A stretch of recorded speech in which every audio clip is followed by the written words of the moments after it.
Please welcome Cameron Chell. There he is. If you just believe,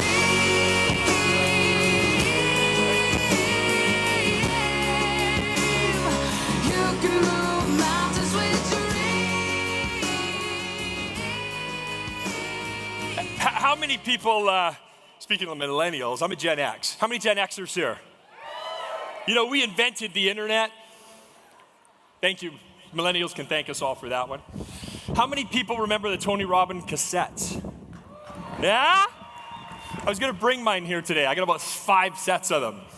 This is an amazing dream come true for me, to be at an event where Mr. Robbins is speaking, when this is a man who started his career in Venice, California in a 400-foot apartment, as you guys all know, which happens to be where I moved to because that man inspired me to live in Venice, California. And I get to be up here.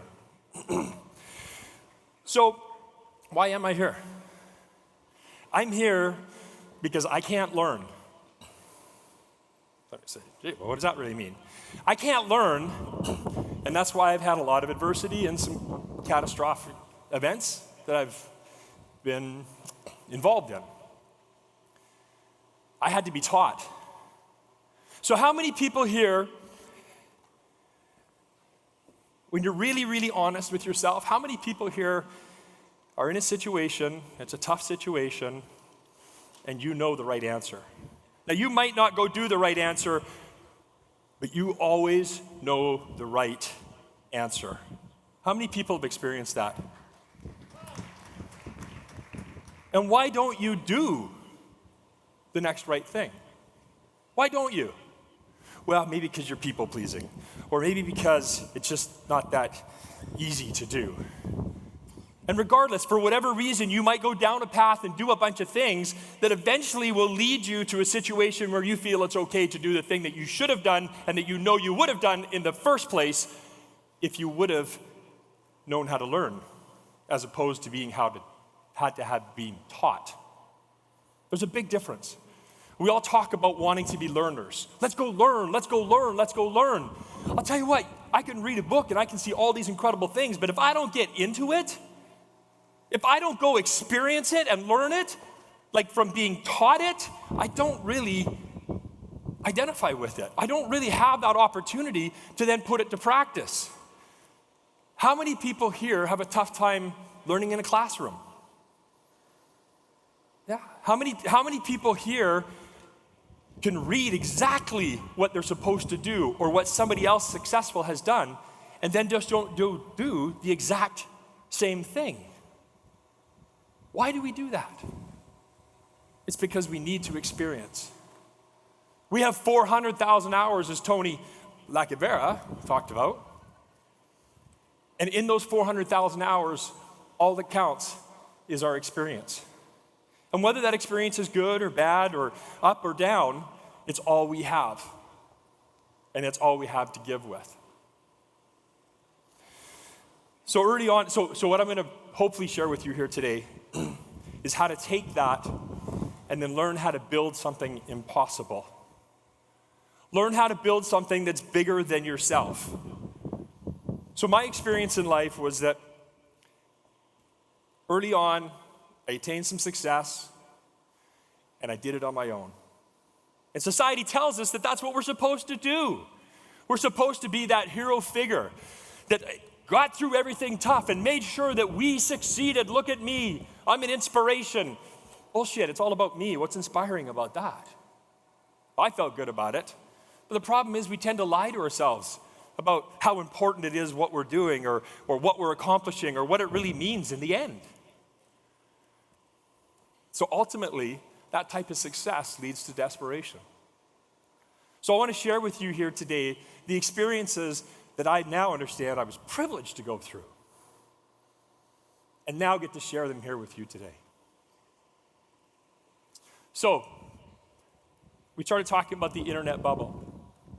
So in about 1996, I came up with this idea, actually with my brother-in-law, this idea that we were going to take software and we were going to put it on servers, these things called servers, and we were going to let people use dial-up modems, 14.4, in and they were going to access this software and use it, rather than going over to computer land and buying disks and plugging it into your computer all the time.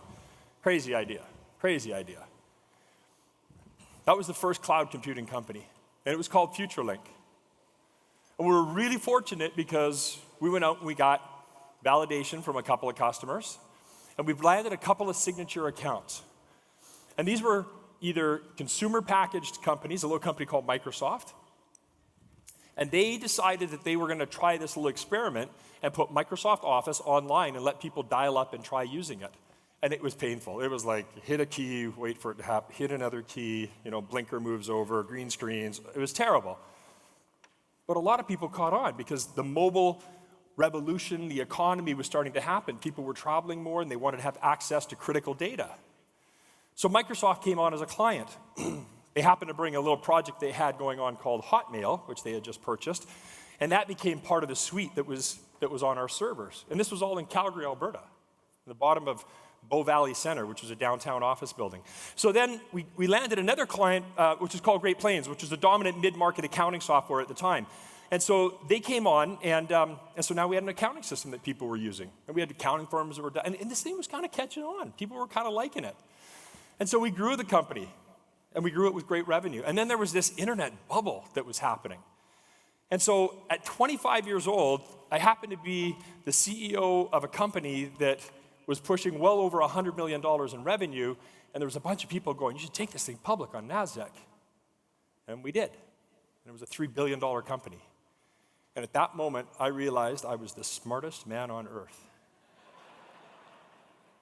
I was so smart that I hired a chairman who came from a telco in Canada. He was a CFO, brilliant man. And I hired a chairman, and I said, Mr. Chairman, I'd like you to come on and really lead us in this company. And that's what I was saying. But what I was meaning was, Mr. Chairman, I'd like you to come on and make us look good, and I'm going to do exactly what I want. Well, 6 months later, Mr. Chairman fired me. Yeah, it was the best thing he could have done. Now, it was great on two perspectives. One, I was actually able to get some liquidity in the company, which wasn't his intended purpose, by the way. But two, it was the beginning of a set of life lessons. It was the beginning of me understanding that I didn't know how to learn, but I had to be taught. I had to go through the experience.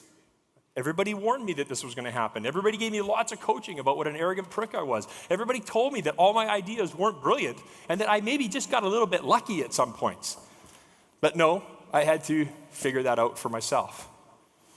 So from that company, we moved on, and we with a small team, and we built another company in the payment space, and it had similar success. It was $1 billion plus company. And so now I was doubly the smartest guy in the world. You can see where this is going. You can see that what's about to happen here. So now I could make a bet about anything. And so just like Tony Lacavera just talked about, not having to validate my ideas because they're brilliant and I'm brilliant and really it's all about me and I'm pushing forward and making all this stuff happening. Well, guess what? My ideas were actually pretty stupid and I was executing on them. And worse, I had capital to put behind it. And I had a bunch of people that really, even if they were telling me what I needed to hear, I wasn't listening. Because my validation was I just had two big hits. And I'm like, now I'm 27 or 28 years old. Like, my gosh, what isn't there for me to know? Houses around the world, jets, you name it. I had everything at my fingertips. But I wasn't being successful, and I wasn't happy. So, one of the greatest things that could have happened in my life happened. Tragically, September 11th,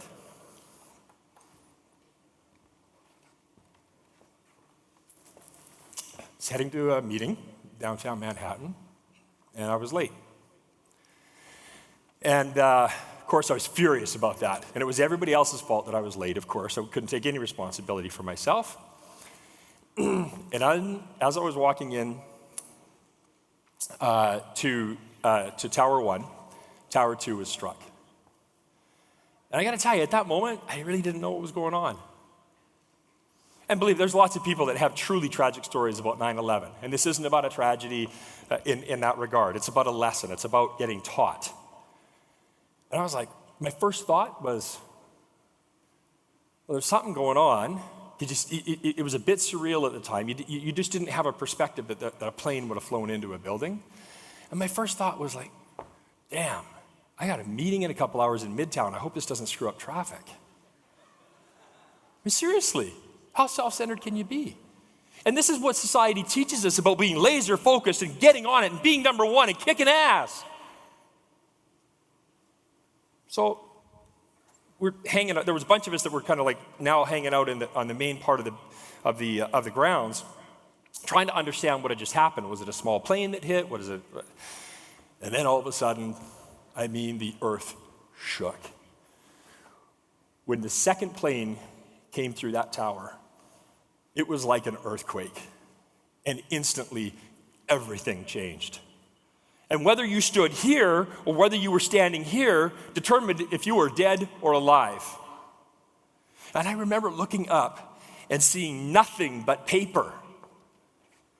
Paper just floating down. You couldn't see anything else. Until bodies and desks and concrete and everything else were laying beside you. And you realized you were hopeless. And you're wondering, do you help people? Do you get out of the way? There's first responders now, they're starting to be there. And so we moved, we got out of the way. But the next few hours were a complete realization of the second big lesson in life that I had to get taught, that we're not in control. And as much determination and as much grit and willpower that you have, you're not in control. Stuff happens. It just happens. I got to Midtown, and that night was the first night of my life that I realized I was not in control. I wanted a drink. I really wanted to get drunk that night, and I did. And that led to years of going down a path of alcohol and drugs, prescriptions, and anything else I could get in my body. I could not have to feel like I needed to be in control. Because the goal was to not feel. I'm going to save you the gory details, but within 3.5 short years, I was completely broke. I was living on the street in the east end of Vancouver. And if it was in a pill, if it was in a pipe, or if it was in a needle, it was going to my body. And the only friends I had were the people that were beside me in the dumpsters. And I didn't care. I didn't want to get back. And I tried lots of times. Now let's talk about this for a second, because we think willpower, we think this determination about being number one. I had willpower. I once bungee jumped 101 times in a row. All right, maybe that's just stupidity, I don't know. But it took me 23 hours to do it. You hang upside down for 8 minutes in between the time that you're finished bouncing and you get unhooked. Another time I was out riding horses on a ranch I had just west of Calgary, and I got bucked off the horse, and then as the horse was coming up, I got bucked onto the horn of the horse. I completely split my pubis symphysis, wide open. I went to the hospital. They said, yeah, emergency'd in. We're going to have to pin you together, and you're going to be in bed, in traction, squeezed together, so not traction, the opposite of traction, compressed, for 6 weeks. I'm like, and I know there's a couple of people in the audience who are with me, and they remember this story. And I was like, you don't understand. I need to be in Chicago tomorrow for a financing. And they're like, buddy, you're pinned. We're putting you in surgery tonight. And you're going to be, in bed for 6 weeks. I was on a plane for Chicago that night. Couldn't move. It was crazy. I have willpower. I'll put it up against anything. But I couldn't stop using. I couldn't do that on my own. So the second teachable thing that started to happen to me is that I realized I couldn't do it on my own. And other people started to teach me that I could do it with them. One of my partners is in the audience, Rob Kennedy. And I used to call him up. I used to call him for $300 at a time. Send me $300, Western Union, I got to pay my rent, blah, blah, blah, blah, blah. He knew what I was doing with it. He knew I was a mess. When I finally started to get myself cleaned up, he was one of the first guys I called. And I said, Rob, I'd like to get back into business. Nobody's going to believe in me. Nobody's going to trust me. I completely screwed everything up. Rob said, let's do it. Didn't hesitate. Not one bit of hesitation. And that, to me, was the teachable moment where I was like, whoa, I can't do this on my own. I couldn't get off the street on my own. Being on the street in itself is an addiction. Living beside dumpsters is an addiction. You don't want to get off there, and it's not about willpower. It's about the people and the team that are going to allow you to start to trust to get off that street. So Rob helped me get off the street. And I've got countless stories of people that believed in me again and again and again until I finally was teachable enough to understand and to go that I need other people to do impossible.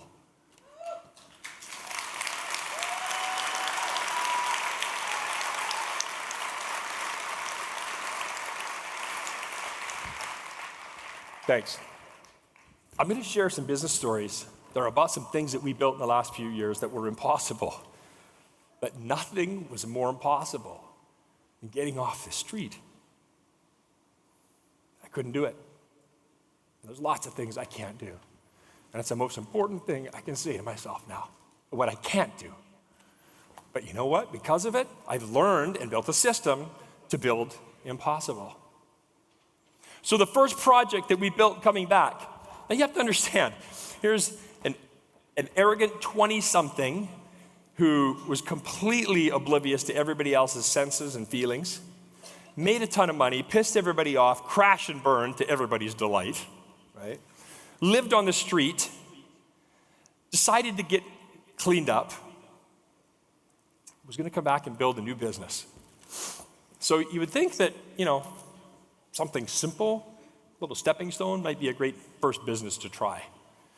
So, following that logic, we thought, let's build something that can compete with Google Earth.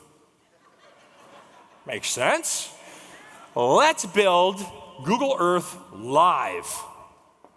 Imagine, how many people have been to Google Earth here? Yeah. Everybody goes to Google Earth twice, right? You go there the first time, you see your car in your driveway, and you go, dang, that is the coolest thing I've ever seen, right? And then 2 months later, you go back and you see the same car in the same driveway, and you go, that's kind of pointless, right? And you never go back again. So we got thinking, we thought, well, geez, if you just updated it with old satellite imagery every couple months, people would come back, you could build an advertising model. And within about 10 minutes, we were like, what if it was live and you could see everything that's happening and, Arab Spring's unfolding and we could watch it, or the Fukushima was happening and we could see it and it was uncensored and governments weren't involved, and, the thinking just went crazy quickly. So that's what we decided to do. Our second investor was Tony Lacavera.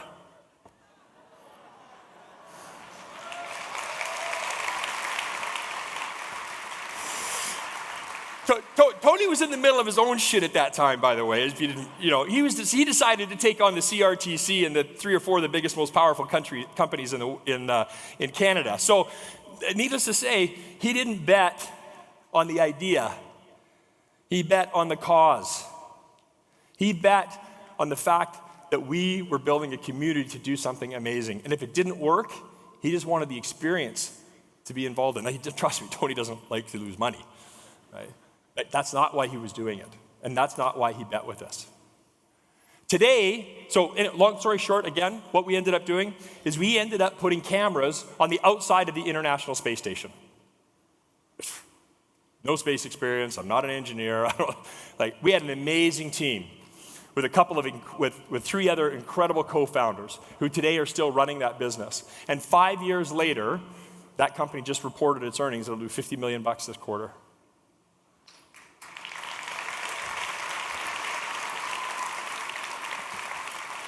Now, I'd love to take credit for a bunch of it. All I can really take credit for is being a part of a team that built something impossible that was part of a team. And there's not one person that could have even imagined trying to build that themselves. Cameras on the outside of the space station. What were we thinking? But what we also didn't know? We didn't realize that there was no video from space. There's no other video out there from space. This is the only video cameras in space. And the day the cameras launched, Russia invaded Crimea. Now, you can imagine that conversation on the space station that day, Right? Like, and we're supposed to be videoing things. There's adversity even in success. We built a image recognition software that owns 100% of the retail market. 100% of every retailer that has image recognition within its app, where you take a picture and it will recognize it and buy it one click, right? 100% of that market is owned by the technology that we built. And at the end of the day, we still didn't make money with the project or for investors in that particular project, right? Things are tough. It's not easy. But we built impossible, and those investors still invest with us today. Building impossible, and the lesson that I've learned, right, is the fact that you can't be the center of attention. You have to build a center of attention. You have to build a cause. You have to build a community. And there's a way to do it. There's a systemized way to do it. So for all those people out there who've been raising their hands and saying, I don't learn well, I have to be taught. For those people who always know the right answer, right? For those people that are really frustrated because they just don't get the sense that other people see what they see, what you need to realize is you just need to get out of your own way and build a team. The teams that we build, so today what we do at Business Instincts Group, we have a site called Build Impossible, and we invite communities to come and join that. So it's called, if anybody wants to check it out, it's called buildimpossible.com/VIP. And you can start building a community. You can start using a process and a system in order to build that community. Now, what we do as our primary business is we continue to build companies. So we've got IP insurance companies, we've got aerospace companies, we've got drone companies, we've got all kinds of things that we build out there. But if you'd like to be a part of something that you can create that becomes the center of attention, then what I would encourage you to do is check out that site.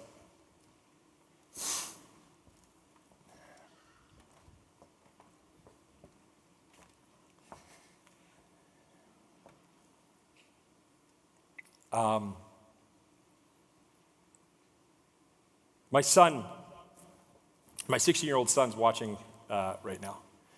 And I was out of his life for a few years. And today I have a very close relationship with him. And the reason I get to have that very close relationship with him is not because of what I did. It's because of what Rob did, what my buddy Blair did when he helped me get back to Calgary from Vancouver. It's because of what people like my friend Riaz did when he put me through rehab 5 times. It wasn't a matter of writing the check, it was a matter of somebody else taking responsibility and being part of something bigger than me. Let other people be a part of that for you. Thank you.